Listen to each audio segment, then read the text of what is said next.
Na Alerta Super, Política em Análise, com Ricardo Corrêa.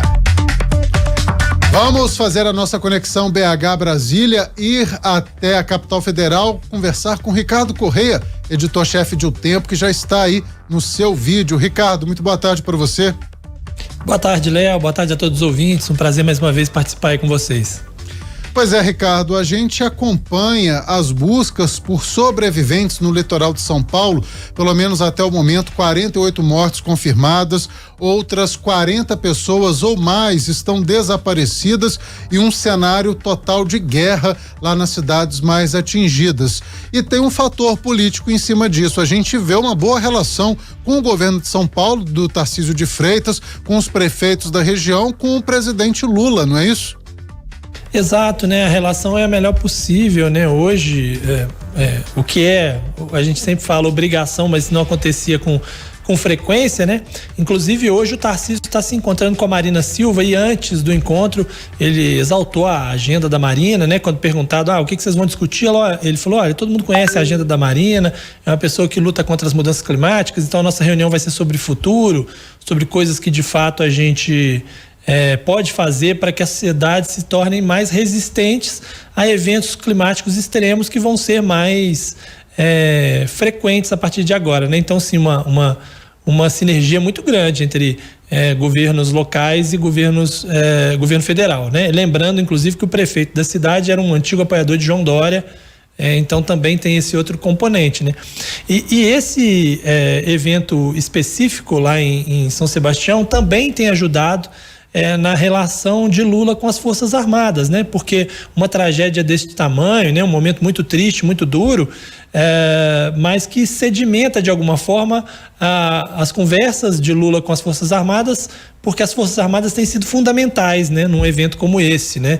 Num momento como esse, com a experiência, a gente até falava disso aqui outro dia, a experiência que as Forças Armadas têm em situações extremas como essa, de certa forma, é um assunto em que eles conseguem conversar melhor, né? Assim como se dá também na questão dos Yanomamis, lá em Roraima, né? O governo Lula tem empenhado muito o uso das Forças Armadas para levar comunicação para lá, para fazer resgate de indígenas, até para apoio ao censo, para ouvir os Yanomamis, né? E da mesma forma tem se dado aí em São Sebastião. Então, sim, é um tema em que não há discussão, né? No momento de uma tragédia como essa,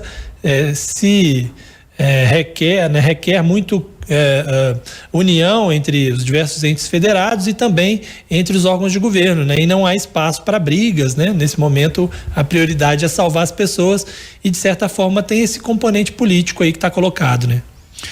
Pois é, e destoa muito do que a gente via, talvez, no governo do então presidente Jair Bolsonaro, um exemplo clássico que todo mundo lamenta muito de ter ocorrido, enquanto a gente vivia uma tragédia de chuvas também no estado da Bahia, o presidente Bolsonaro estava andando de jet ski justamente nessa região hoje, que é atingida no Guarujá. Então, quando a gente vê uma proatividade do presidente Lula em ir até o local, interromper o seu carnaval para acompanhar ali o resgate daquelas pessoas, o governador Tarcísio de Freitas em total apoio às ações do governo federal, pedindo clemência e ajuda para que o Exército realmente contribua. Então, assim, isso fica muito díspare, né? O que deveria ser regra em todos os governos, né, Ricardo? Exato, e a gente falava disso aqui outro dia também, né, para quem acompanhou aí a programação da rádio durante o carnaval também, que isso tem uma importância simbólica, né? Pode até dizer, olha, o presidente, o governador, ele não tem muito o que fazer lá para o resgate das vítimas, efetivamente, né? Verdade. Ele fazer um anúncio lá ou em outro lugar, do ponto de vista prático, não faria muita diferença, mas a presença do presidente, do prefeito, do governador no local faz diferença do ponto de vista da importância que se dá àquilo, né? E é um recado para todo mundo que está dentro do governo, em todas as ações de governo, de que aquilo ali é uma prioridade. E a gente vem enxerga isso de uma forma muito efetiva, né? Tanto no caso do governador de São Paulo, Tarcísio Gomes de Freitas, quanto no caso da presidência da República. Os ministérios, as secretarias estão todas muito ativas aí na busca de soluções para o problema.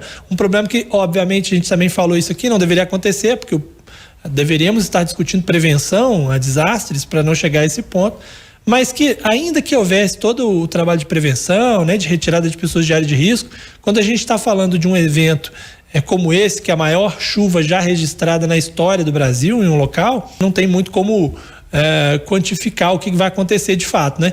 Mas a presença física ela é importante nesse aspecto, né? O presidente esteve lá, já voltou para Brasília, inclusive, retornou hoje, acabou de chegar em Brasília, está em reunião com uma série de ministros, mas o governador de São Paulo, Tarcísio, continua lá agindo e dando, né, uma prova ali de que aquilo ali é algo importante para o Estado, né? Sem dúvida. E falando ainda em relação a essa questão das chuvas, acabo de ver aqui pelas redes sociais que o deputado federal Nicolas Ferreira, ele que é mineiro, né, que é daqui de Minas Gerais, ele está dizendo o seguinte, Ricardo, que acaba de protocolar um projeto de lei que criminaliza o aumento injustificado de preços em situações de emergência, e ele está citando aí que é desumano ver o litro de água ser vendido a R$ 93 após essa tragédia no litoral de São Paulo. Ele diz que jamais pretende estatizar o preço de qualquer insumo, mas há de se ponderar o bom senso humanitário em situações de emergência. O deputado, então, federal Nicolas Ferreira se manifestando neste momento pelas redes sociais, ou seja, todo mundo tentando de alguma forma contribuir aí para melhorar, amenizar a situação dessa tragédia. Exato. E aí veja que isso vem de um deputado de direita, que normalmente a direita defende um pouco mais um liberalismo econômico, né? Ainda que seja conservador nos costumes, porque realmente choca todo mundo, né? Chegar num ponto de você imaginar que as pessoas estão lucrando, não só a partir dessa questão da água, né? A vendida a R$ 93, há outros lugares que está sendo vendido por 40 também, o que era antes vendido por R$ 8. Gente cobrando fortunas para poder deslocar as pessoas de helicóptero, né? As mesmas pessoas que se oferecem para levar mantimentos, e aí você pensa, poxa, estão usando helicópteros para levar mantimentos, ajudando, né? Muitas dessas pessoas também estão cobrando fortunas para tirar pessoas que estão em situação delicada lá, né? Pessoas que têm maior poder aquisitivo, que podem pagar, e eles se aproveitam dessa maneira, né?